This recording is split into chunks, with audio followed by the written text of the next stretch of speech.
Welcome guys once again. आज हम 2021 में आई मूवी प्रोटेजी को एक्सप्लेन करने जा रहे हैं, जो कि एक क्राइम थ्रिलर मूवी है और इसके लीड रोल में है सैमुअल जैक्सन। मूवी की शुरुआत में हमें 1991 वियतनाम का सीन दिखाया जाता है, जहां स्ट्रीट पर एक नुकीली टोपी वाला आदमी घूम रहा है और इस आदमी का नाम मोडी है, जिसने टोपी के अंदर भी टोपा पहन रखा है। वैसे मिस्टर मोडी एक असैसिन है जो इस बिल्डिंग में अपना काम पूरा करने आए हैं, मगर वो देखता है कि उसके टारगेट को किसी ने पहले ही मार दिया है। तो एक शरीफ और ईमानदार आदमी की तरह मोडी इन लोगों का पैसा साफ करने लगता है। अब इन डेड बॉडीज को पैसों की क्या जरूरत, तो अब ये पैसा मोडी का हुआ। तभी मोडी को कुछ आवाज सुनाई देती है, तो वो चेक करने चला जाता है, जहाँ उसे एक बच्ची मिलती है जो मोडी पर अपनी गन तान देती है। तो मोडी पूछता है कि क्या इन सब लोगों को तुमने टपकाया है? तो वो लड़की अपनी गन चलाकर दिखाती है कि उसकी गन तो खाली है। तो मोडी को सोचकर इस बच्ची को अडॉप्ट कर लेता है। इसके बाद हमें 30 साल बाद का रोमानिया का सीन दिखाया जाता है, जहाँ पर एक गुंडा अपने फ्रेंड से मिलने आया है, मगर उसका फ्रेंड वॉली तो किडनैप हो चुका है। तो वो अपने दोस्त वॉली को कॉल करता है और ये कॉल किस्मत से लग भी जाता है। तो वॉली अपने फ्रेंड से बोलता है कि मुझे किडनैप कर लिया गया है और अगर किडनैपर को पैसा नहीं मिला तो ये लोग मुझे मार देंगे। तो उसका फ्रेंड पूछता है कि किडनैपर दिखता कैसा है? तो ये सुनकर वॉली भड़क जाता है और कहता है कि तुझे किडनैपर की शकल का क्या करना है? तुझे अपनी बहन की शादी करवानी है क्या उससे? बकवास बंद कर और पैसों का इंतजाम कर। असल में वॉली एक रोमानियन माफिया बॉस का बेटा है, तो किडनैपर वॉली को बेट की तरह यूज कर रहे हैं। इसके बाद जल्द ही सौदे वाली जगह पे किडनैपर और वॉली का गैंग पहुंच जाता है। तो माफिया वाली वैन को चेक करने लगते हैं, मगर वैन तो खाली थी। तो ये माफिया वाले वैन ड्राइवर को पकड़ लेते हैं, जो कि एक लड़की थी। ये लड़की और कोई नहीं ऐना है, जिसे मोडी ने अडॉप्ट किया था, जो बड़ी होकर अब एक ब्यूटी बन चुकी है। इसके बाद माफिया वाले ऐना को पकड़ के अपने बेस ले जाने लगते हैं, और ऐसा ही तो ऐना चाहती थी। ये सब उसका प्लान था। जल्द ही ऐना को वॉली के फादर यानी रोमानियन बॉस के सामने ले जाया जाता है। तो बॉस बोलता है कि पैसा तैयार है, तुम मेरे बेटे को यहाँ ले आओ। तो ऐना कहती है कि मैं यहाँ पर पैसा लेने नहीं आई हूँ, मैं तो तुमसे मिलने आई हूँ। और ऐसा कह के ऐना बॉस को मार देती है, साथ ही उसके गुंडों को भी। ये आइटम तो खूनी निकली। एक किलर की बेटी से उम्मीद भी क्या कर सकते हैं। वही मोडी ने वॉली को आजाद कर दिया था, क्योंकि उसका काम पूरा हुआ।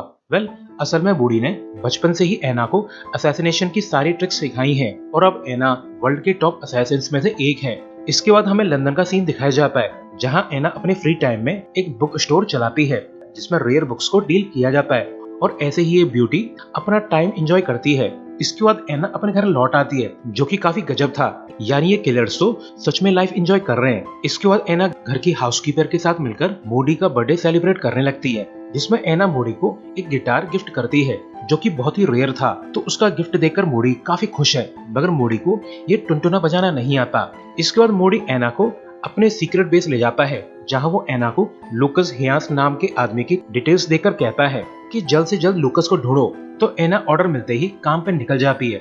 अगले दिन ऐना अपने इन्फॉर्मर बैनी से मिलने जाती है, ताकि वो लूकस का पता लगा सके।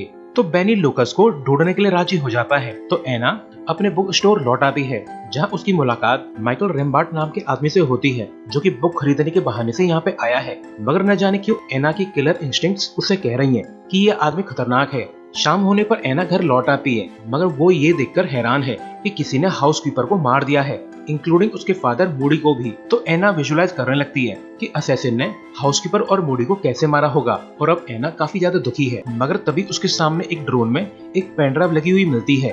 तो वो जल्दी से बैनी के घर जाती है, मगर उसका इन्फॉर्मर बैनी भी मर चुका है, यानी एक ही दिन में उसके सभी करीबी लोग मारे गए। तो वो बुक स्टोर लौटकर अपना आईडी पासपोर्ट कलेक्ट करने लगती है, ताकि वो इस कंट्री को छोड़ सके।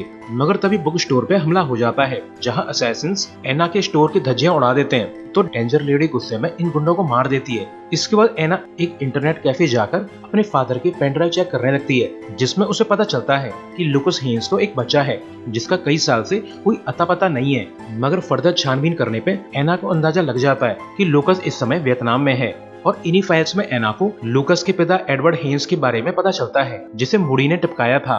तो ऐना वियतनाम जाने का मन बना लेती है। इसके बाद हमें वियतनाम का सीन दिखाया जाता है, जहां ऐना 30 साल बाद आई है। वो इस जगह पे वापस लौटकर आना नहीं चाहती थी, क्योंकि यहाँ से तो बस उसकी बुरी यादें जुड़ी हुई हैं। ऐना फिर अपने ओल्ड हाउस जाती है, जो कि अब अबैंडन हो चुका है। अगले दिन हमें एक बाइकर गैंग दिखाया जाता है, जो पूरा रास्ता घेर के चल रहा था, मगर तभी एक स्टाइलिश बाइक इनके बीच से होती हुई निकल जाती है, जिसे देखकर बाइकर गैंग का बॉस बिली काफी भड़क जाता है, और फिर ये लोग उस स्टाइलिश बाइकर का पीछा करने लगते हैं। तब हमें पता चलता है कि ये स्टाइलिश बाइकर तो एना है। वैसे एना और बिली एक दूसरे को अच्छे से जानते हैं क्योंकि बिली मूडी का अच्छा दोस्त हुआ करता था। तो एना बिली से जोसिनो वोल नाम के आदमी को ढूंढने में मदद मांगती है, जो कि लूकस के फादर एडवर्ड का पार्टनर हुआ करता था। तो बिली मूडी के खातिर एना की हेल्प करने के लिए राजी हो जाता है। इसके बाद बिली एना को बताता है कि वोल बहुत बड़ा फट्टू है जो काफी टाइट सिक्योरिटी में रहता है, और तो और वो 2 नंबर भी अपने बॉडीगार्ड के साथ करता है, तो उसे मारना इतना आसान नहीं होगा। इसके बाद हमें जोसिनो वोल दिखाया जाता है जो कि अपने सिक्योरिटी के साथ कहीं जाने लगता है। तो बिली का गैंग जोसिनो की कार को घेर लेता है, जहां गैंग वाले बीच रोड पे गाड़ियां रुकवा के जोसिनो पर गन तान देते हैं, जिससे मजबूर होकर ड्राइवर को कार का डोर ओपन करना पड़ता है। तो एना कार में आके जोसिनो से क्वेश्चनिंग करने लगती है कि तुम एडवर्ड हेन्स के बिजनेस पार्टनर थे ना, तो तुम्हें उसकी लाइफ के बारे में पता ही होगा, तो बताओ मुझे जो भी तुम जानते हो। मगर जोसिनो एना की बात का कोई भी जवाब नहीं देता।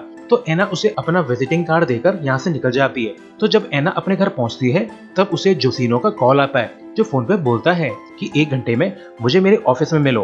तो जब एना जोसिनो के ऑफिस पहुंचती है तब उसे ऑफिस में जोसिनो के अलावा एक और आदमी भी मिलता है, जो कि जोसिनो का लॉयर था, जिसका नाम डुकेट है। वैसे एना को न जाने क्यों डुकेट से डेंजरस वाइब्स आ रही हैं, मगर फिर भी वो जोसिनो से पूछताछ करने लगती है। तो जोसिनो कहता है कि तुम्हारी दिलचस्पी ऐसे आदमी में क्यों है जो 30 साल पहले ही मर चुका है। तो एना कहती है कि मुझे एडवर्ड में कोई इंटरेस्ट नहीं है, मैं तो बस उसके बेटे लूकस को ढूंढ रही हूँ, क्योंकि उसका पता लगाते वक्त 3 लोगों की मौत हो चुकी है जो कि मेरे लिए बहुत खास थे, और अब मुझे लूकस चाहिए। तो ये सुनकर लॉयर काफी सीरियस हो जाता है और वो बड़े स्टाइल से जोसिनो को यानी कि अपने बॉस को ही ठोक देता है और कहता है कि ब्यूटी कौन हो तुम और तुम लूकस को क्यों ढूंढ रही हो। मगर एना उसका कोई भी जवाब नहीं देती और फिर वो मौका पाके डुकेट पे हमला कर देती है, जिससे डुकेट इंजर्ड हो जाता है। तो मौके का फायदा उठाकर एना वेंट पे चढ़ जाती है। तो डुकेट और जोसिनो के सिक्योरिटी गार्ड वेंट पे गोलियां बरसाने लगते हैं। यहाँ पे हमें अंदाजा हो जाता है कि जोसिनो तो बस एक मोहरा था, असल में इस बिजनेस को तो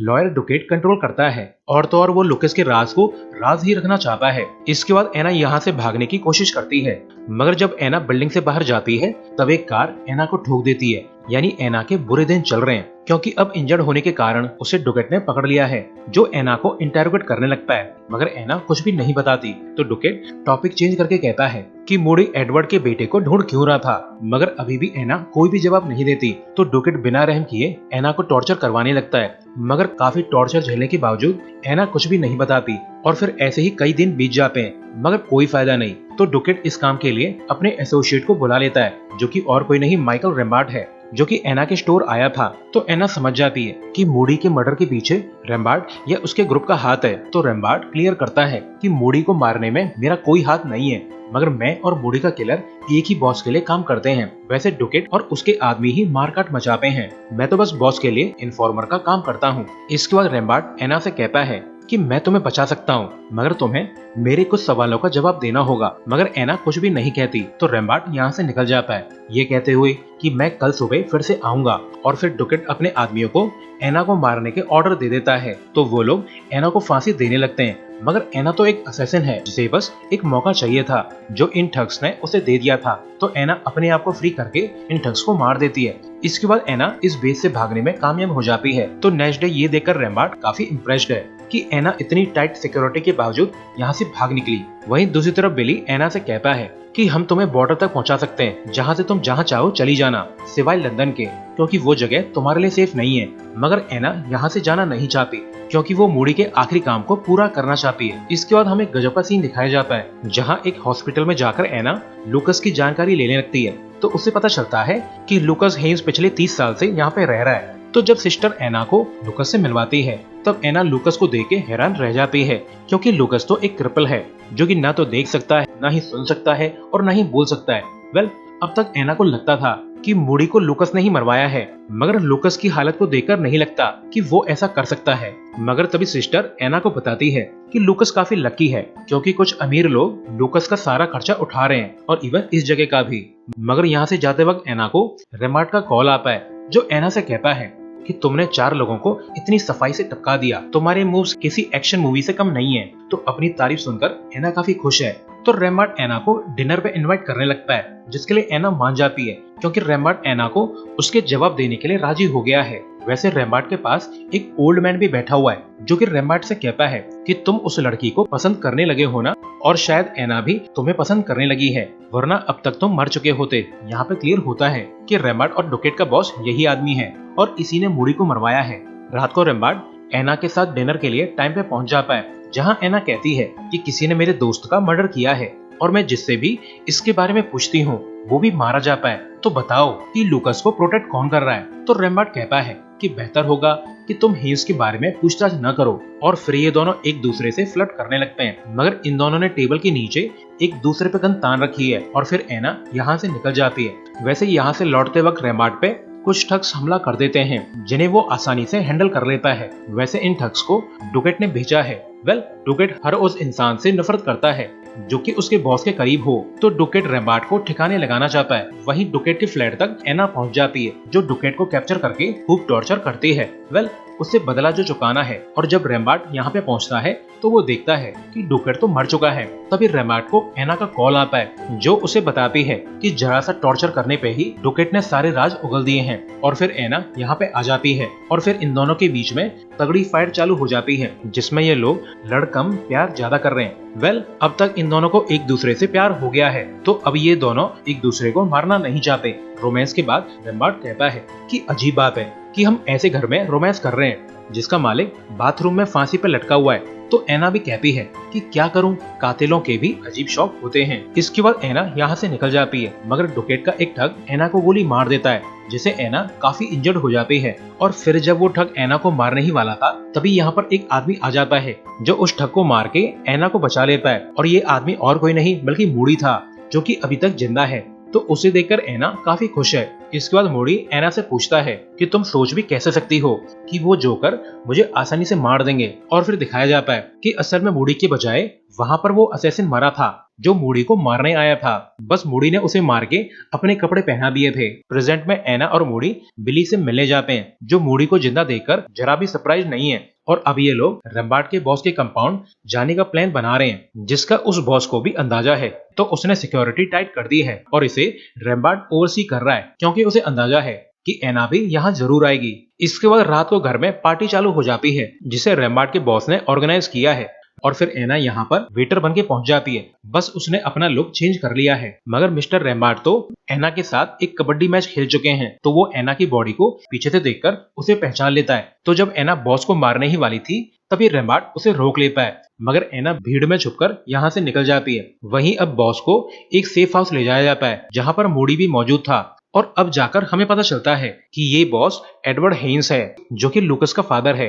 मूडी एडवर्ड हेन्स से कहता है कि वर्षों पहले तुम्हें मार के मैं कभी भी चैन से सो नहीं पाया क्योंकि मेरे हाथों एक बच्चा अनाथ हो गया था। तो मैं अब मरने से पहले लूकस के लिए कुछ अच्छा करना चाहता था, मगर जैसे ही मैंने लूकस को ढूंढना शुरू किया तब से मेरे सभी करीबी लोगों पे हमला होने लगा। तो मुझे यकीन हो गया कि मिस्टर एडवर्ड हेन्स तुम अभी भी जिंदा हो। फर्दर इन्वेस्टिगेशन पे पता चला कि 30 साल पहले तुमने बहुत से दुश्मन बना लिए थे जो तुम्हें हर्ट करने के लिए तुम्हारे बेटे का इस्तेमाल कर सकते थे। तो तुमने अपने आप को मरवाने का कॉन्ट्रैक्ट दिया था जिसमें मैंने तुम्हारी कार को उड़ा दिया था, ये समझकर कि तुम उस कार ब्लास्ट में मारे गए, मगर तुमने सब कुछ प्लान कर रखा था। तुम उस कार में थे ही नहीं, ये सब तुम्हारी प्लानिंग थी ताकि तुम अपनी डेथ फेक कर सको, क्योंकि मरे हुए आदमी के बच्चे यानी लूकस को कौन हर्ट करना चाहेगा। मूडी कहता है कि मिस्टर एडवर्ड तुम्हारा प्लान काफी अच्छा था, मगर आज ये सब खत्म होके रहेगा। तुम अपनी 30 साल की लाइफ एक्स्ट्रा जी चुके हो और मैं भी एक लाइलाज बीमारी से मर रहा हूँ। और फिर ऐसा कहकर मूडी